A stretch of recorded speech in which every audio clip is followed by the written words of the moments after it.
Assalamualaikum warahmatullahi taala wabarakatuh. Hai teman-teman, bertemu lagi bersama saya Siti Ali Rahayu, mahasiswa Magister Kenotariatan Fakultas Hukum Universitas Jember.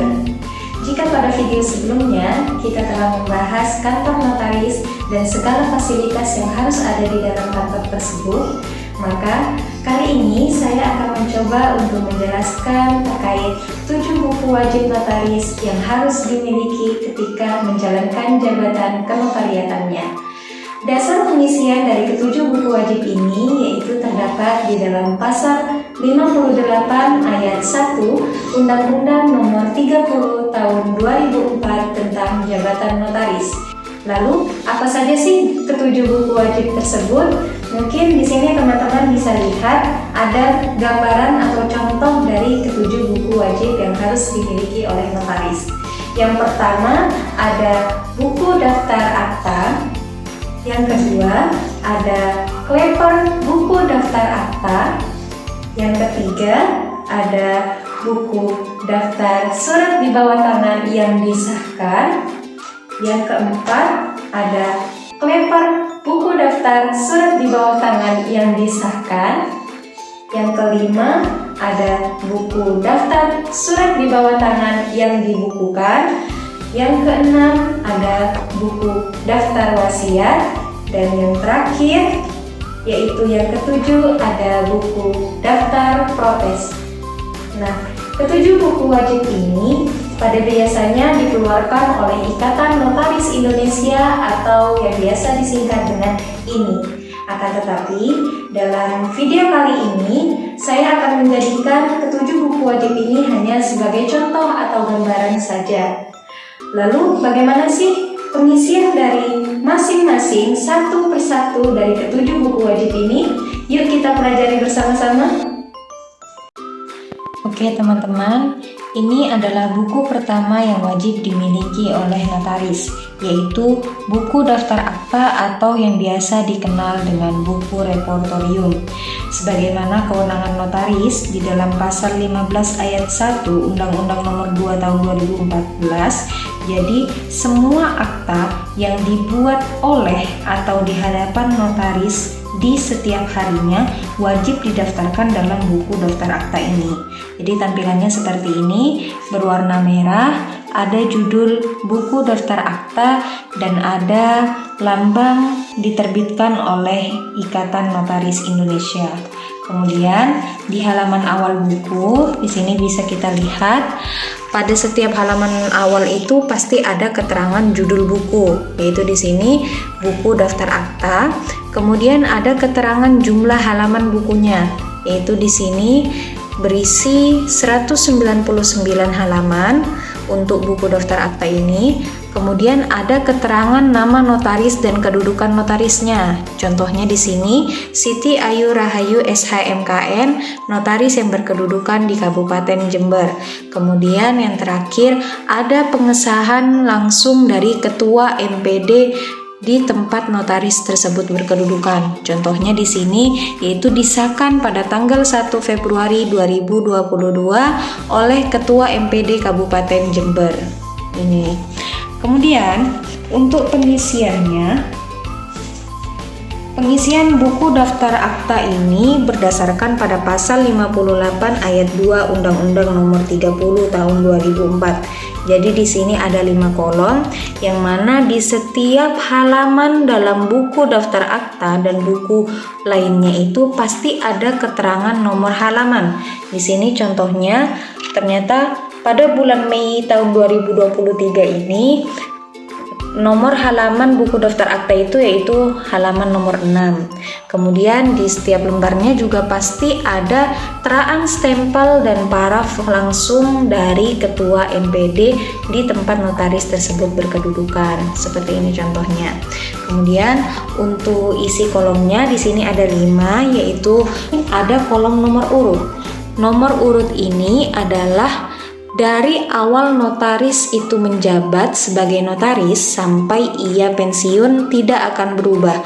Jadi tetap walaupun telah berganti tahun. Nah, ternyata untuk daftar akta bulan Mei tahun 2023 ini untuk nomor repertoriumnya adalah 150. Kemudian nomor bulanan.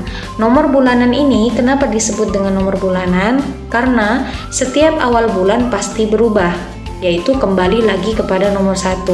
Nah, contohnya di sini di bulan Mei ini awal bulannya, maka akta tersebut adalah nomor 1. Kemudian tanggal akta.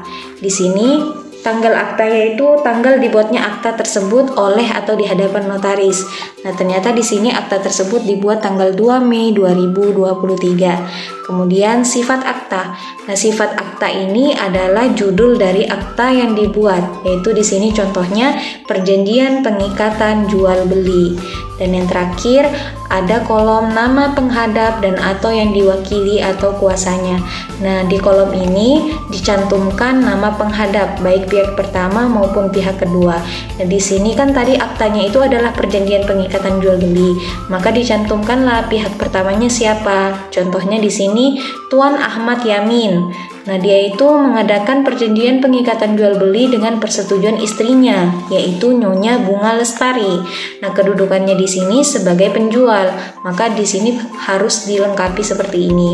Kemudian pihak keduanya siapa? Ternyata pihak keduanya contohnya yaitu Tuan Adi Hidayat. Kedudukannya sebagai apa? Pembeli, maka ditulis. Ini agar mempermudah bagi notaris yang bersangkutan. Kemudian di akhir buku daftar akta atau repertorium itu, notaris itu berkewajiban untuk menutup buku daftar akta ini di setiap per bulannya. Contohnya di sini khusus bulan Mei. Nah, ternyata dari tanggal 2 Mei 2023 sampai dengan tanggal 31 Mei 2023 itu tuh notaris di sini telah membuat 13 akta. Maka ditulislah telah ditutup sebanyak 13 akta. Kemudian tanggal penutupannya itu kapan? Yaitu tanggal didaftarkannya surat wasiat tersebut kepada Direktorat Perdata Kementerian Hukum dan HAM Republik Indonesia. Nah, di sini ketentuan ini berdasarkan pada pasal 16 ayat 1 huruf K Undang-Undang Nomor 30 Tahun 2004. Jadi di sini tanggalnya tanggal 5 Juni 2023 dan ditandatangani dan distempel langsung oleh notaris yang bersangkutan. Ini adalah bentuk atau contoh cara penutupan buku daftar akta setiap bulannya. Selanjutnya, buku kedua yang wajib dimiliki oleh notaris adalah kleper buku daftar akta. Nah, bentuknya itu sama seperti buku daftar akta, hanya beda di judul. Di sini kleper buku daftar akta. Warnanya itu sama karena kleper buku daftar akta ini merupakan sambungan dari buku daftar akta atau repertorium tadi. Nah, untuk halaman awal sama seperti buku daftar akta, hanya berbeda di judul. Yaitu di sini buku kleper daftar akta. Perbedaan yang signifikan juga di jumlah halaman karena kleper buku daftar akta ini lebih tebal ketimbang buku daftar akta. Yaitu di sini contohnya yaitu berisi 479 halaman. Nah, untuk isi ketentuan pengisian kleper daftar akta ini berdasarkan pada pasal 59 Undang-Undang Nomor 30 Tahun 2004. Nah, untuk kolomnya di sini tuh ada 6 kolom. Nomor urut ini sama seperti buku daftar akta sebelumnya, yaitu dari awal ia menjabat sebagai notaris sampai ia pensiun itu tidak akan berubah, walaupun berubah atau pergantian tahun itu tetap tidak akan berubah lagi dari 1. Nah, ternyata bulan Mei ini tahun 2023 nomor urut kleper daftar akta ini telah mencapai nomor 37. Nah, kemudian nama penghadap atau yang diwakili ini menyesuaikan abjad huruf awal dari pihak pertama yang menghadap kepada notaris. Karena bentuk buku kleper daftar akta ini adalah berbentuk abjad, yaitu bisa dilihat di sini ya teman-teman, dari abjad huruf A sampai dengan huruf Z. Nah, kita bisa bandingkan dengan buku daftar akta sebelumnya. Tadi itu kan pihak pertamanya itu Tuan Ahmad Yamin. Nah, maka karena huruf awalnya itu adalah A, maka diletakkan di kleper huruf A di sini, yaitu Ahmad Yamin. Kemudian untuk penghadapnya di sini hanya pihak pertamanya saja yang dituliskan, yaitu Ahmad Yamin tadi. Nah, untuk pihak keduanya Adi Hidayat ini sudah diwakili oleh Ahmad Yamin dan keterangan selanjutnya. Seperti di sini, sifat akta. Sifat akta perjanjian pengikatan jual beli. Ini hanya menyalin dari repertorium tadi, yaitu sifat akta perjanjian pengikatan jual beli dari Tuan Ahmad Yamin. Nah, untuk tanggal akta ini juga menyalin dari repertorium, yaitu tanggal 2 bulan 5 tahun 2023. 2 Mei 2023. Kemudian kolom nomor akta. Nah, nomor akta ini adalah nomor bulanan yang ada di dalam buku repertorium tadi. Jadi nomor bulanan di repertorium dipindahlah ke kleper di kolom nomor akta. Nah, sedangkan nomor pada repertorium ini ambil di mana? Yaitu ambil di nomor urut pada buku repertorium. Di sini kan 150. Nah, dipindahlah ke kleper dalam kolom nomor pada repertorium, yaitu 150. Nah, jadi di sini khusus untuk yang nama penghadapnya itu adalah yang berawalan A. Di sini bisa dilihat ya teman-teman, ada Ana Fadila, Ahmad Imam, Abelia Menanda, dan selanjutnya. Ini kita semua menyalin dari repertorium. Bisa dicek ya di sini nomor aktanya nomor 3, 7, 9 dan seterusnya. Coba kita lihat di sini. Nomor 3 itu ada Nona Ana Fadila. Nomor 7 di sini ada Tuan Ahmad Imam. Jadi sama, hanya menyalin saja. Seperti ini. Ini adalah cara pengisian kleper buku daftar akta. Nah, kemudian ini adalah buku ketiga yang wajib dimiliki oleh notaris, yaitu buku daftar surat di bawah tangan yang disahkan atau yang biasa disebut dengan buku legalisasi. Berdasarkan kewenangan notaris dalam pasal 15 ayat 2 huruf A Undang-Undang Nomor 2 Tahun 2014, jadi setiap surat di bawah tangan yang dilegalisasi di hadapan notaris wajib didaftarkan dalam buku daftar surat di bawah tangan yang disahkan ini. Kemudian untuk di halaman awal sama seperti buku sebelumnya, hanya berbeda di judul buku daftar surat di bawah tangan yang disahkan, tentunya jumlah halaman, untuk nama notaris, kedudukan notaris, dan pengesahan dari ketua MPD itu sama. Nah, kemudian untuk pengisiannya ini kita mengacu pada pasal 58 ayat 6 Undang-Undang Nomor 30 Tahun 2004. Jadi di sini ada 4 kolom. Untuk nomor urut ini berbeda dengan daftar akta sebelumnya. Jika buku daftar akta itu nomor urut tidak berubah dari awal notaris itu menjabat sampai ia pensiun, nah maka khusus untuk surat di bawah tangan baik yang disahkan atau yang dibukukan itu setiap tahunnya kembali lagi pada nomor 1. Nah, contohnya di sini pada bulan Mei ternyata nomor urut surat di bawah tangan yang disahkan atau dilegalisasi itu telah mencapai nomor 50. Jadi ini adalah nomor urut surat di bawah tangan yang dilegalisasi, yaitu nomor 50 garing tahunnya tahun 2023. Kemudian Tanggal di sini adalah tanggal pengesahan surat di bawah tangan yang ditandatangani oleh para pihak di hadapan notaris. Jadi notaris itu setelah membacakan, ia juga berkewajiban menjamin tanda tangan para penghadap dan menjelaskan isi dari surat di bawah tangan tersebut kepada para penghadap. Jadi di sini tanggal ini adalah tanggal pengesahan surat tersebut di hadapan notaris, yaitu di sini contohnya tanggal 3 Mei 2023. Kemudian sifat surat. Kenapa kok disebut dengan sifat surat? Sedangkan tadi itu di daftar akta adalah sifat akta, karena yang didaftarkan di sini adalah surat di bawah tangan, bukan akta. Jadi di sini ada perbedaan ya. Sebelumnya itu di buku daftar akta atau repertorium itu disebut dengan sifat akta, maka di buku daftar surat di bawah tangan yang dilegalisasi ini disebut sifat surat. Nah, contohnya di sini surat yang dibuat itu adalah surat pernyataan. Kemudian, nama yang menandatangani dan atau yang diwakili atau kuasanya ini adalah nama penghadapnya. Ternyata yang membuat surat pernyataan tersebut adalah Tuan Ari Wibowo. Ini adalah cara pengisiannya. Nah, kalau misalkan ada dua penghadap, sama seperti pengisian buku daftar akta, juga disebutkan dua penghadap tersebut. Contohnya di sini kan, misalkan dia membuat surat di bawah tangan seputar perjanjian sewa menyewa, maka pihak pertamanya itu ditulis Tuan Abdul Rozak, kedudukannya sebagai penyewa, dan pihak keduanya Tuan Muhammad, kedudukannya sebagai yang menyewakan. Dan untuk surat di bawah tangan yang disahkan ini, bukunya itu wajib ditutup juga setiap bulannya, sama seperti sebelumnya, yaitu tanggal 5 Juni 2023. Di sini ditutup oleh notaris yang bersangkutan dengan ditandatangani dan distempel langsung oleh si notaris. Ini adalah pengisian buku daftar surat di bawah tangan yang disahkan.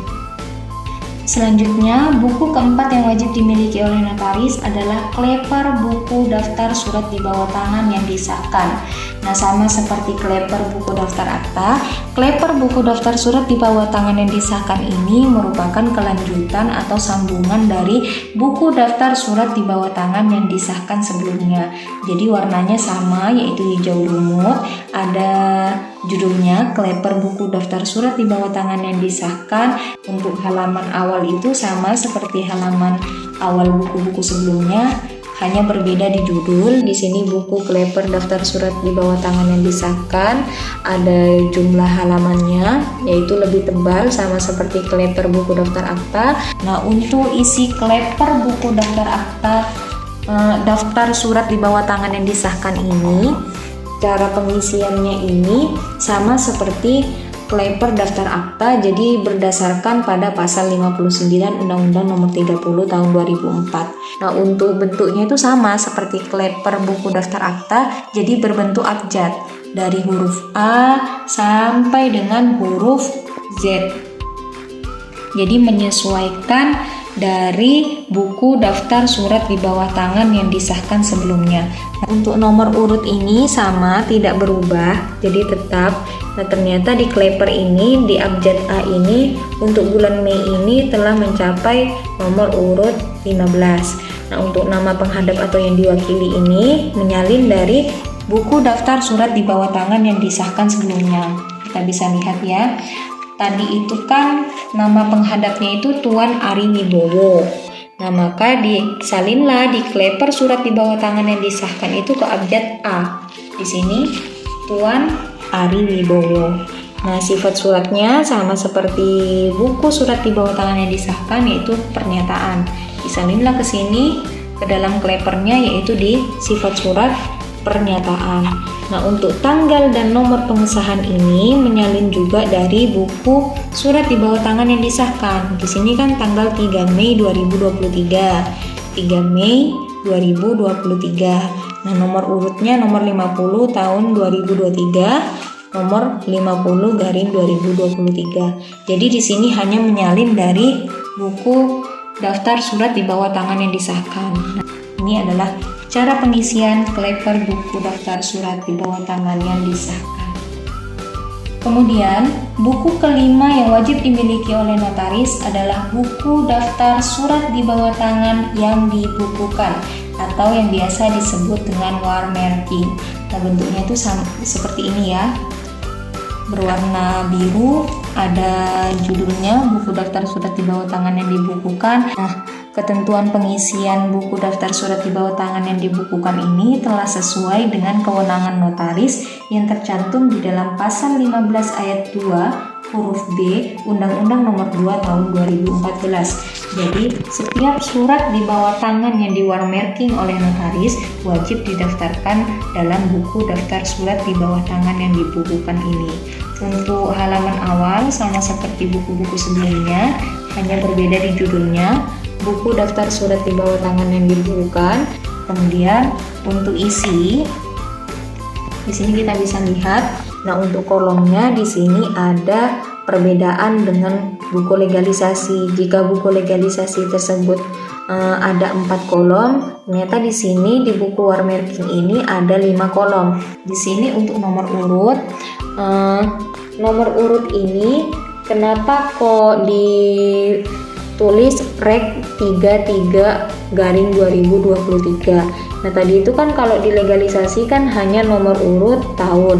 Nah sedangkan kalau di sini nomor urutnya itu ada tambahan kata Rek, karena di sini untuk pendaftaran surat di bawah tangan yang dibukukan ini juga dikenal dengan kode register. Jadi nomornya itu Rek titik gitu. Untuk nomor urutnya ini nomor 33 ini sama seperti buku legalisasi.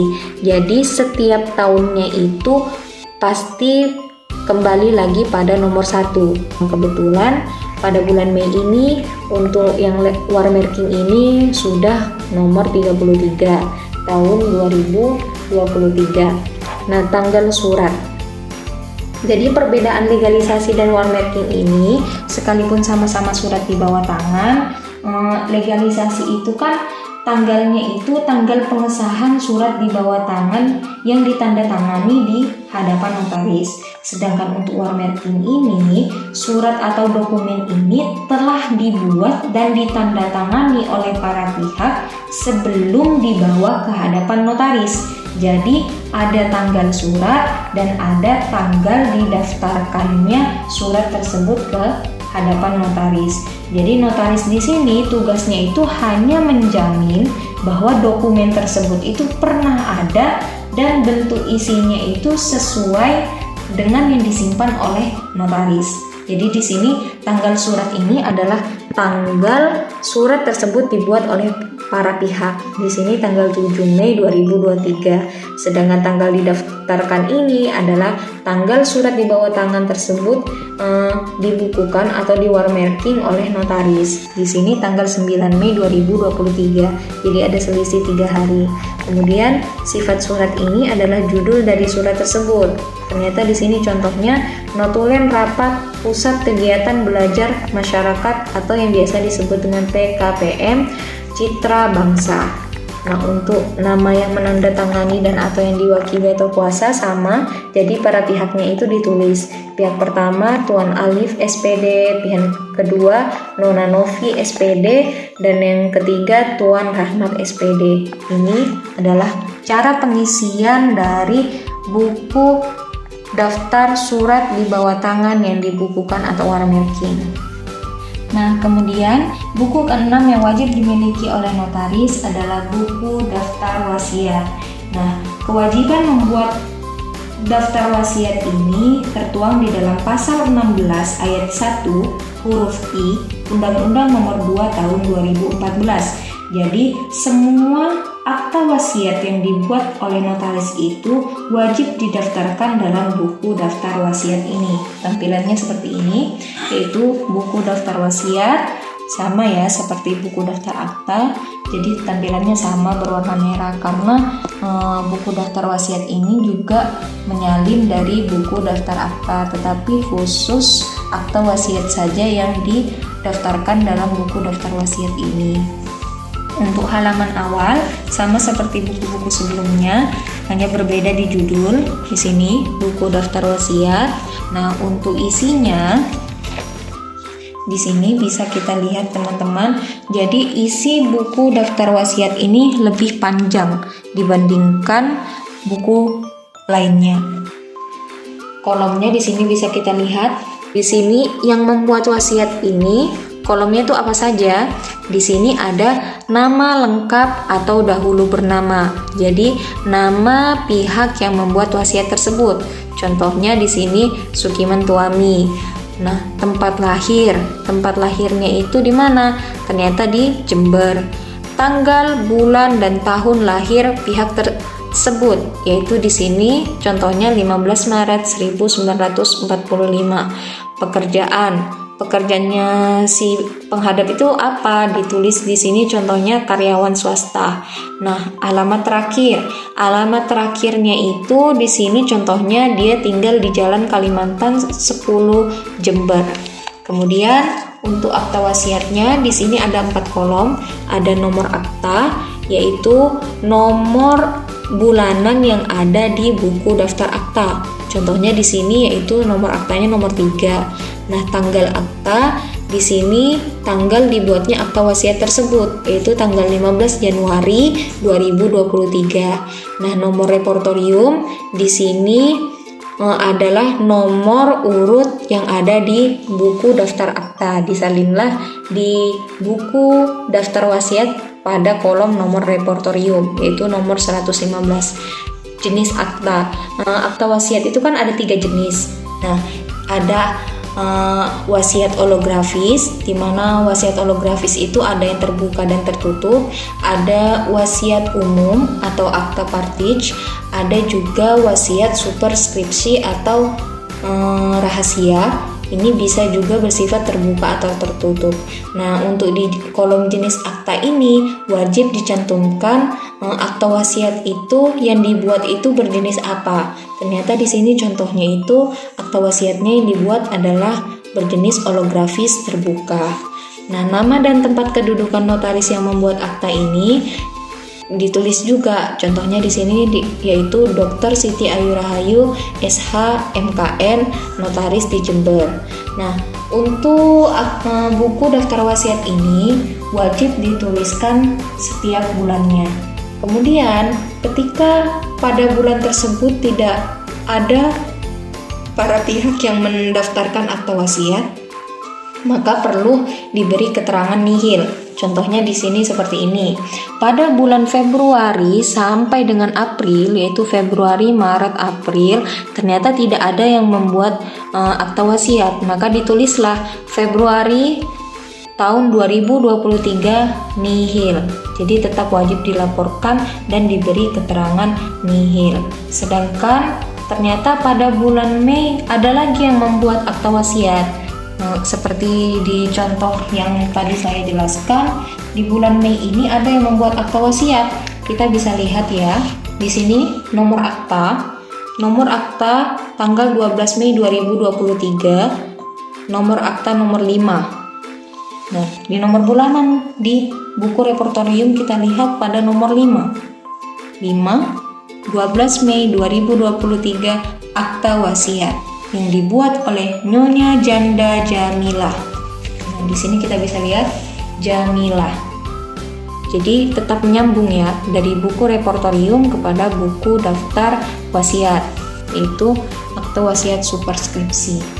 Nah, untuk daftar wasiat ini paling lambat itu setiap awal bulan sampai dengan tanggal 5 itu wajib dilaporkan kepada Seksi Daftar Pusat Wasiat atau yang biasa disingkat dengan DPW, Direktorat Perdata, Direktorat Jenderal Administrasi Hukum Umum, Departemen Hukum dan Hak Asasi Manusia, dan kepada Balai Harta Peninggalan atau yang biasa disingkat dengan BHP, sebagaimana ketentuan dalam pasal 16 ayat 1 huruf D Undang-Undang Nomor 2 Tahun 2014. Nah, bagaimana ketika akta wasiat tersebut tidak dilaporkan? Maka akta wasiat itu bisa menjadi gugur. Tentu hal ini dapat merugikan klien. Nah, untuk keterangan nihil pun itu tetap wajib dilaporkan. Dan tanggal pelaporannya sebagaimana telah dijelaskan sebelumnya dicantumkan di akhir atau penutup buku daftar akta di sini ya. Seperti yang telah saya jelaskan sebelumnya. Pada tanggal 5 Juni 2023 kan paling akhir tanggal 5. Nah, ini adalah buku terakhir atau buku ketujuh yang bersifat wajib dimiliki oleh seorang notaris, yaitu buku daftar protes. Nah, kewajiban notaris dalam buku daftar protes ini berdasarkan pasal 16 ayat 1 huruf H dan pasal 16 ayat 3 huruf C Undang-Undang Nomor 2 Tahun 2014. Jadi, semua akta protes terhadap tidak dibayar atau tidak diterimanya surat berharga wajib didaftarkan pada buku daftar protes ini. Tampilannya seperti ini. Untuk halaman awal itu sama seperti buku-buku sebelumnya, hanya berbeda di judul, yaitu buku daftar protes. Nah, kemudian untuk isinya, karena Sebenarnya pada prakteknya itu daftar protes ini sudah jarang ditemukan untuk pembuatan akta protesnya. Tapi karena di dalam penjelasan pasal 62 Undang-Undang Nomor 30 Tahun 2004, akta protes atau daftar protes ini tetap termasuk dalam protokol notaris, maka tetap bagi notaris untuk sifat kehati-hatian menjalankan jabatannya tetap harus memilikinya. Untuk kolomnya di sini ada beberapa, yaitu di sini ada nomor urut, nomor akta, tanggal yang ditagih, yang menagih, tanggal wesel atau CQ, dan terakhir ada tanggal jatuh waktu wesel atau CQ. Nah, sifat daftar protes ini sama seperti buku daftar wasiat, jadi wajib dilaporkan setiap bulannya. Nah, jikalau tidak ada para penghadap yang membuat akta protes, maka di setiap bulannya itu wajib diberi keterangan nihil. Contohnya di sini yaitu dari bulan Januari sampai bulan Mei tidak ada yang membuat akta protes, maka diberi keterangan nihil. Januari 2023 nihil, dan begitu seterusnya. Nah, seperti itulah teman-teman bentuk dari ketujuh buku wajib yang harus dimiliki oleh notaris dalam menjalankan jabatan kenotariatannya. Semoga dari video tersebut dapat menambah wawasan teman-teman semua seputar ilmu kenotariatan, dan semoga apa yang saya sampaikan walaupun sedikit bisa menjadi ilmu yang barokah dan bermanfaat. Terima kasih atas perhatiannya. Akhir dari saya, kurang lebihnya mohon maaf. Kita bertemu lagi di video-video selanjutnya. Wabillahi taufiq wal hidayah, waridho wal inayah. Assalamualaikum warahmatullahi taala wabarakatuh.